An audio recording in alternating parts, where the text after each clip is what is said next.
حصة اليوم سنرى تمارين تتعلق بالدالة العكسية. بالنسبة للتمرين الثاني، on va répondre à cette question en utilisant deux formules trigonométriques. سنجد f moins 1 واحد الفورميل تريغونومتريك اللي هي في المتناول سهلة، وسنستعمل صيغة مثلثية في غاية الأهمية.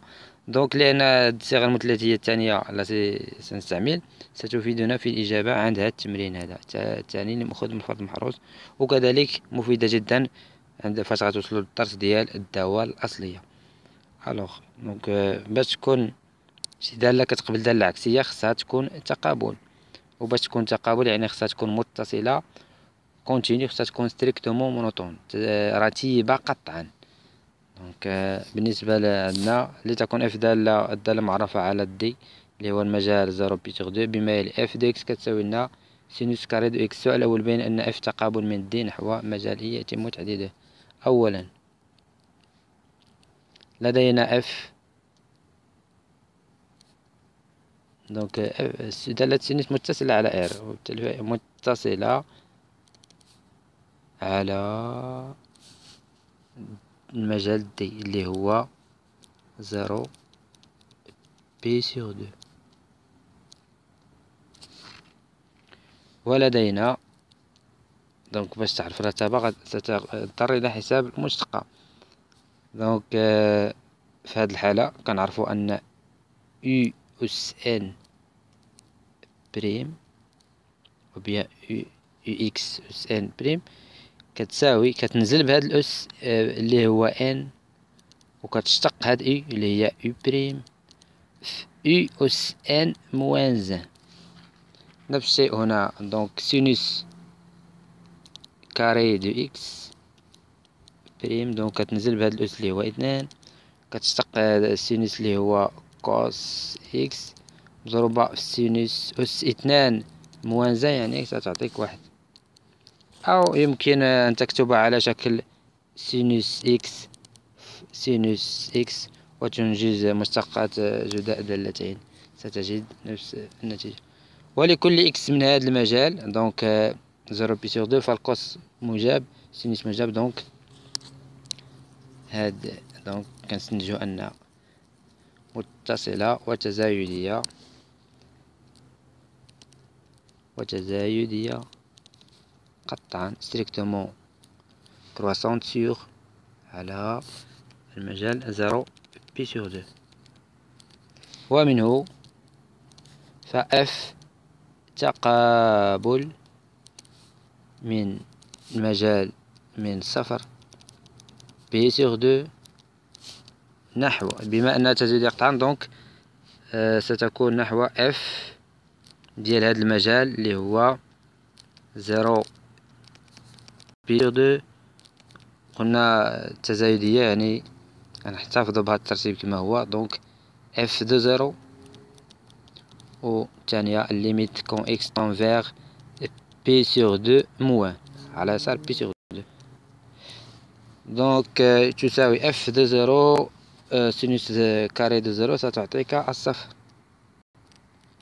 والليميت كون اكس تنفيغ بي سور 2 موان دونك ستعطيك 1 نحو مجال اي، هذا اسميه اي. الآن لكي نجد اف موان 1 دونك ليكن دونك اف موان 1 دو اكس، يعني اكس بما أننا غديرو داخل اف موان 1 دونك اكس خصو يكون كينتمي لإي، خصو يكون كينتمي لإي اللي وجدناه هو 0 1، و إيكغيك يكون كينتمي لدي المجال اللي معرفة فيه اف اللي هو 0 بي سور 2. ومنه فاف موان 1 لأن إكس غتدخلو في اف موان 1 دونك خصو يكون كينتمي للمجال نتاعها يساوي إكغيك. إذن هذا يكافئ أن ندخلو دونك الدالة العكسية ديال اف موان 1 اللي هي اف مع اف موان 1 كيمشي بجوج، كيبقى عندك فقط اكس كيساوي اف دو إكغيك. دونك أنا سأكتبها هنا، يعني اف دو إكغيك يعني بحال اف دو إكغيك يساوي إكس. إذا هذا يكافئ أن اف دو إكغيك هي سينوس كاري دو إكغيك يساوي إكس. إذا هذا يكافئ أن الآن سآتي إلى التعبير اللي عندي هنايا وأعوض إكس بسينوس كاري دو إكغيك. دونك إذا هذا يكافئ أن باش نوجد دونك غنجي لهاد التعبير داخل الأرك اللي هو دونك أن إكس يعني سينوس كاري دو إكغيك على واحد ناقص سينوس كاري دو إكغيك يساوي إكس على واحد ناقص إكس. إذا هذا يكافئ أن دونك سينوس كاري دو إكغيك واحد ناقص سينوس كاري دو إكغيك هي كوس كاري دو إكغيك تساوي إكس على واحد ناقص إكس. هذا يكافئ أن دونك هذه طونجون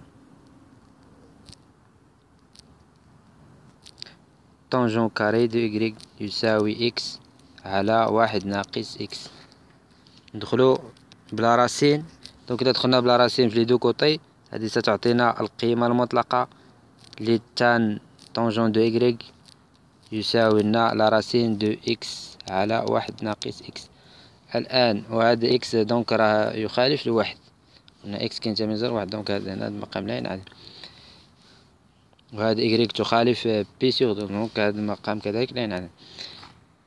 دونك عندنا هنا دونك هنا إكغيك كينتمي لهذا المجال 0 بي سيغ دو دونك طونجون موجب في هذا المجال 0 بي سيغ دو لأن السينوس موجب في هذا المجال والكوسينوس بدوري موجب في هذا المجال هذا. إذا هذا يكافئ أن طونجون يعني هذا التعبير موجب. دونك طونجون دو إكغيك يساوي لا راسين دو إكس على واحد ناقص إكس. إذا هذا يكافئ أن وجدنا طونجون دو إكغيك يساوي لا راسين دو إكس على واحد ناقص إكس. هذا يكافئ أن ندخلو دونك إكغيك كينتمي لهذا المجال دونك اللي هو ضمن موان بي سيغ دو بي سيغ دو. دونك يمكن ندخلو بالارك طونجون. ارك طونجون ديال طونجون دو إكغيك يعطينا إكغيك يعني طونجون تقابل في هذا المجال وبالتالي فهو يقبل الدالة العكسية. وهنا يساوي ارك طونجون ديال إكس على واحد ناقص إكس. إذا هذه هي إف موان زان. إف موان زان تكتب على شكل ارك طونجون ديال لا راسين دو إكس على واحد ناقص إكس، وبالتالي مهما يكون إكس ينتمي إلى المجال قلنا 1 فإف موان زان دو إكس تساوي ارك طونجون ديال لا راسين دو إكس على واحد ناقص إكس.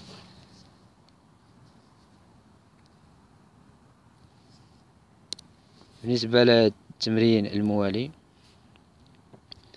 دونك سنناقش طريقتين. دونك بنفس الخطوات تقوم دونك سوا لا فونكسيون اف ديفيني سور اي اللي هو المجال، والهدف من هذا التمرين دونك هو تطبقوا نفس التقنية على التمرين الذي سنقترحه.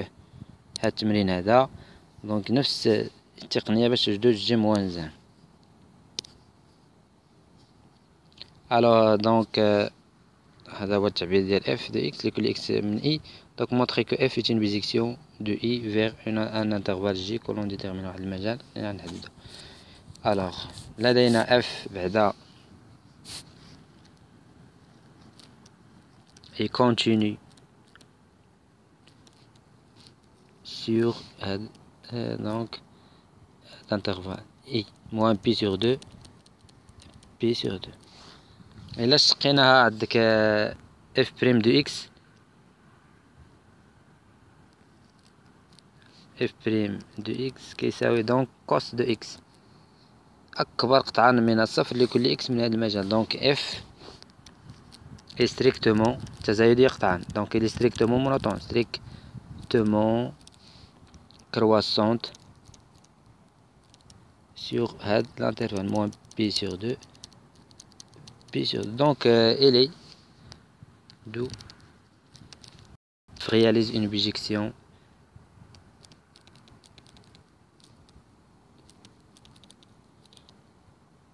فهي تقابل 2 من هاد ال i اللي هو moins pi sur 2 pi sur 2 sur f ديال i اللي هي moins pi sur 2 pi sur 2. دونك بما ان التزايدية قطعان ستعطينا دونك اف ديال موان بي سور 2 ستعطيك ناقص واحد، او لا بالاحرى ليميت. كنبغيش نحسب ليميت ا دروات دو موان بي سور 2 اي ا غوش دو بي سور 2 دونك ستعطيك 1. الان كيف سنجد؟ دونك الوغ بنفس الطريقة، الوغ سوا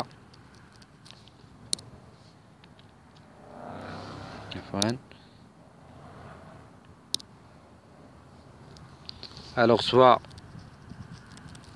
دونك اكس كتختاروا من المجال ديال اف موان 1، يعني اللي هو غيكون هنا في هاد الحالة موان 1 اي ايكغيك خصو، يعني بما ان غتدخلو في اف دونك خصو يكون كينتمي للمجال اي اللي هو موان بي سور 2 بي سور 2. ومنه فاف موان 1 دو اكس يساوي إيكغيك، هذا يكافئ أن اف موان 1 تعبيرها هو دونك ندخلو ب اف لأن اف موان 1 تقابل اف إلا كانت دونك غتبقى عندنا هنا اكس يساوي اف دو إيكغيك، أي أن باش منعاودوش نكتبها هنا اف دو إيكغيك يساوي اكس. اف دو إيكغيك هي سينوس دو اكس أو سينوس دو إيكغيك في هذه الحالة يساوي إكس. إذا هذا يكافئ. دونك بنفس الطريقة نجيو لهذا التعبير واحد ناقص، دونك غيكون عندنا هنا إكس كيساوي سينوس إيكغيك، يعني أن نزيد هذا التعبير هذا، يعني واحد ناقص سينوس إيكغيك على واحد زائد سينوس إيكغيك يساوي واحد ناقص إكس على واحد زائد إكس. مكان إكس كتب سينوس إيكغيك. إذا هذا يكافئ أن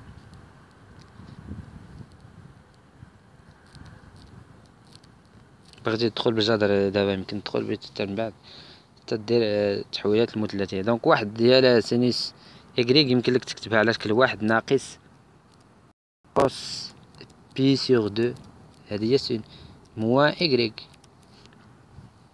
وهذه واحد زائد دونك سينوس حولناه للكوس، كوس ديال بي سور 2 موان إيكغيك يساوي واحد ناقص إكس على واحد زائد إكس.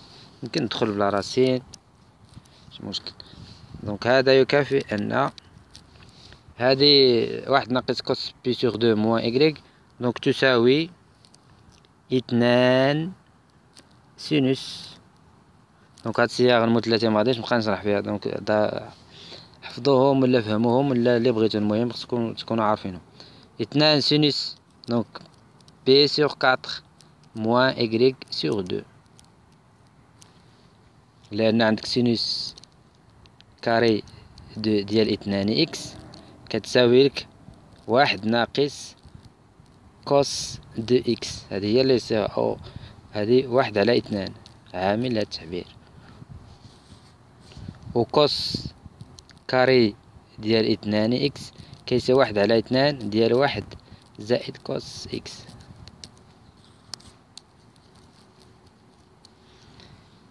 على هذه ستعطيك هذه كاري عفوا 2 كوس كاري دو بي سور 4 موان إيكغيك سور 2 دونك تساوي لا راسين دو واحد ناقص إكس على واحد زائد إكس.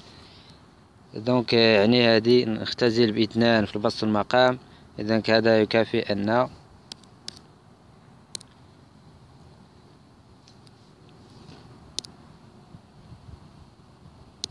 وجدنا سينوس كاري دو، دونك هذا يكافئ أن لا راسين دو تونجون كاري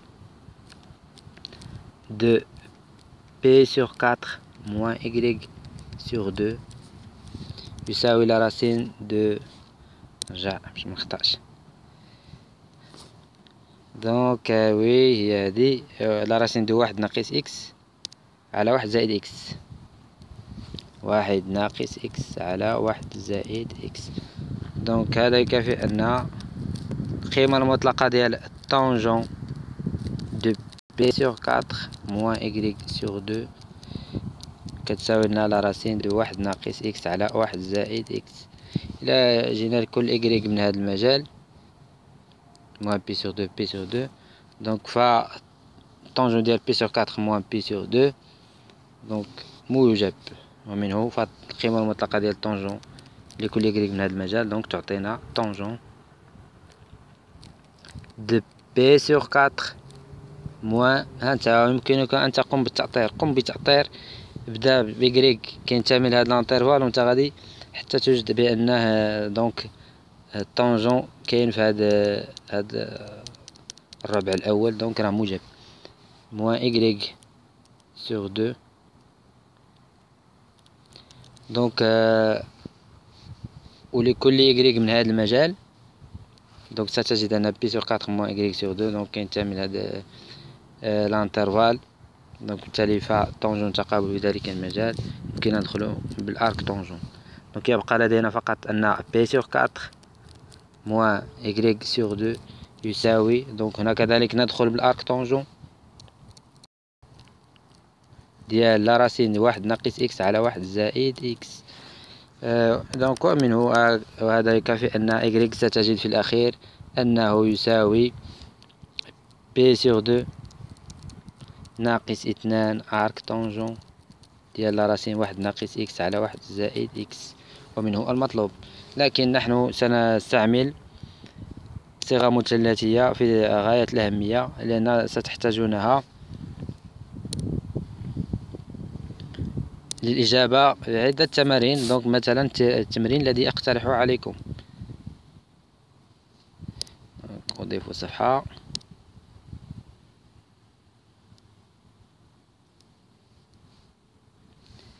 دونك هنا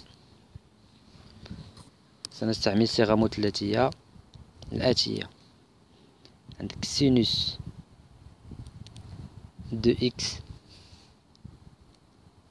يساوي، لأن خصنا نحصلو على الطونجون ديال واحد التعبير باش يمكننا ندخلو بالأرك طونجون، لذلك غنربطو ما بين سينوس و الطونجون. سينوس إكس يساوي دونك 2 طونجون، عفوا طونجون نعم طونجون ديال إكس سور دو على واحد ناقص عفوا زائد طونجون كاري دو إكس سور دو. بالنسبة للقوس يمكنكم أن تجدوا هذه الصيغة كذلك، اللي هي واحد ناقص طونجون كاري دو إكس سور دو على واحد زائد طونجون كاري دو إكس سور دو. دونك بالنسبة للطونجون يمكنكم أن تضعوا سينوس إكس على كوس إكس باش تستنتجوا الصيغة نتاعو. دونك هذه هي الصيغة التي سنستعمل هنا. دونك بنفس الطريقة الوغ سوا إكس غتاخدو، دونك إكس خصو يكون كينتمي للانترفال ديال إف موان زان، يعني يكون كينتمي لموان زان إي إكغيك ينتمي إلى موان بي سور دو بي سور دو. الوغ دونك إذا بنفس الطريقة دونك سيكون اف موان زان دو إكس يساوي إكغيك. إذا هذا يكافئ أن ندخل بإف، يعني اف دو إكغيك تساوي إكس. إذا هذا يكافئ أن اف دو إكغيك هي سينوس إكغيك يساوي إكس. إذا هذا يكافئ كما قلنا، دونك واحد ناقص سينوس إكغيك على واحد زائد سينوس إكغيك يساوي واحد ناقص إكس على واحد زائد إكس. دونك بنفس الطريقة. إذا هذا يكافئ. الآن عاد غتستعمل هاد الصيغة المثلثية التي حدثتكم عنها، اللي هي واحد ناقص اثنان طونجون دو إكغيك سور دو على واحد زائد طونجون كاري دو إكغيك سور دو، الكل على واحد زائد اثنان في طونجون دو إكغيك سور دو على واحد زائد طونجون دو إكغيك سور دو يساوي واحد ناقص إكس على واحد زائد إكس. إذا هذا يكافئ أن ستوحد المقام. دونك سيكون لديك هنا واحد زائد طونجون كاري دو إكغيك سور دو ناقص اثنان طونجون دو إكغيك سور دو الكل على واحد زائد طونجون كاري دو إكغيك سور دو. هنا بعد أن توحد المقام سيكون لديك واحد زائد طونجون كاري دو إكغيك سور دو زائد اثنان طونجون دو إكغيك سور دو الكل على واحد زائد طونجون كاري دو إكغيك سور دو. دونك تساوي لنا واحد ناقص إكس على واحد زائد إكس. دونك تختزل. إذن يبقى لديك هذه يمكن أن تكتب على شكل متطابقة هامة، اللي هي واحد ناقص طونجون إكغيك سور دو لو تو أو كاري، وهذه يمكنك أن تكتبها على شكل واحد زائد طونجون دو إكغيك سور دو لو تو أو كاري. دونك يساوي واحد ناقص إكس على واحد زائد إكس. عفوا مبقاش عندي المكان.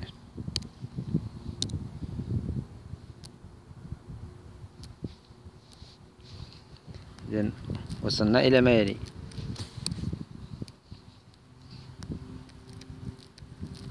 دونك قلنا واحد على ناقص طونجون دو إكغيك سور دو أو كاري على واحد زائد طونجون دو إكغيك سور دو أو كاري، يعني ستختزل بواحد.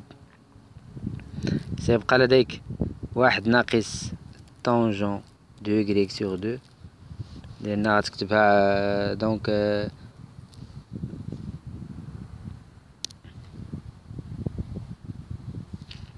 أعيد.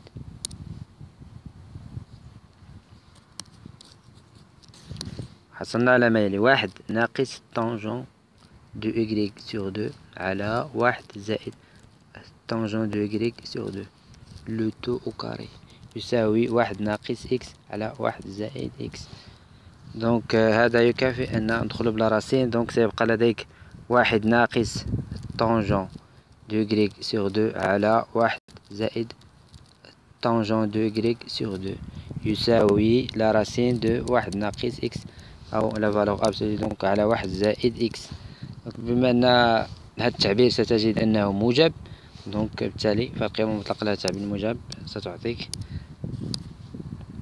لكل إكغيك من هذا المجال، فهذا التعبير هذا موجب. القيمة المطلقة تاعو هي القيمة المطلقة لإكس إذا كان إكس موجب هي إكس، إذا كان إكس سالب هي مو إكس. هذا يكافئنا. الآن بستعمل الصيغ المثلثية التي تعرف عن دالة الطونجون. دونك واحد نلاحظ أن واحد يمكننا نكتبه على شكل طونجون دو بي سور 4 ناقص هذه طونجون بيان سور ديال إكغيك سور دو على واحد زائد هذه كذلك نعم واحد. وهنا يمكن أن أكتب طونجون دو بي سور 4 اللي هي واحد طونجون دو إكغيك سور دو لم أفعل شيئا يساوي لا راسين دو واحد ناقص إكس على واحد زائد إكس. دونك هذا يكافئ أن الهدف هو أننا نحصل في هذا التعبير على شكل واحد طونجون ديال واحد التعبير باش يمكن ندخل عليه بالأرك طونجون. يعني هذا هو طونجون دو كوا دو بي سور 4 موان إكغيك سور دو يساوي لا غاسين دو واحد ناقص إكس على واحد زائد إكس. دونك حنا باش نربحو شوية الوقت. دونك ستجد أن لكل إكغيك كما قلنا بتعطير بسيط لكل إكغيك من هذا المجال ستجد أن بي سور 4 موان إكغيك سور 2 ينتمي إلى المجال موان بي سور 2 بي سور 2. دونك راه فالطونجون تقع في ذلك المجال. يمكن أن تدخل بدالته العكسية اللي هي الأرك طونجون. تدخل هنا بالأرك طونجون. دونك ستتخلص من الطونجون يبقى لديك فقط بي سور 4 موان إكغيك سور 2. وهنا كذلك تدخل بالأرك طونجون يصير لديك أرك طونجون دو لا راسين واحد ناقص إكس على واحد زائد إكس. دونك وأنت كمل الحساب ستجد أن إف موان زان. ستجد في الأخير أنه مهما يكون إكس كينتمي لهذا المجال فإن إف موان زان إكس كتساوي هذا التعبير. الآن أنت بنفس الطريقة استعمل الصيغة المثلثية التي ذكرنا وجد أن جي موان زان دو إكس تكتب على الشكل بطبيعة الحال بعد أن تبين أن جي تقابل يعني خصها تكون متصلة وراتبة قطعا. ثم استعمل هذه الصيغة المثلثية أن سينوس دو إكس يساوي 2 طونجون دو إكس سور 2 على واحد زائد طونجون كاري دو إكس سور 2. دونك تجد في الأخير أن جي موان. وإذا وجدتم أي صعوبة يمكن أن نقوم بتصحيح هذا التمرين وغيره من التمارين. شكرا لكم على المتابعة. نلتقي مع تمارين أخرى. شكرا لكم.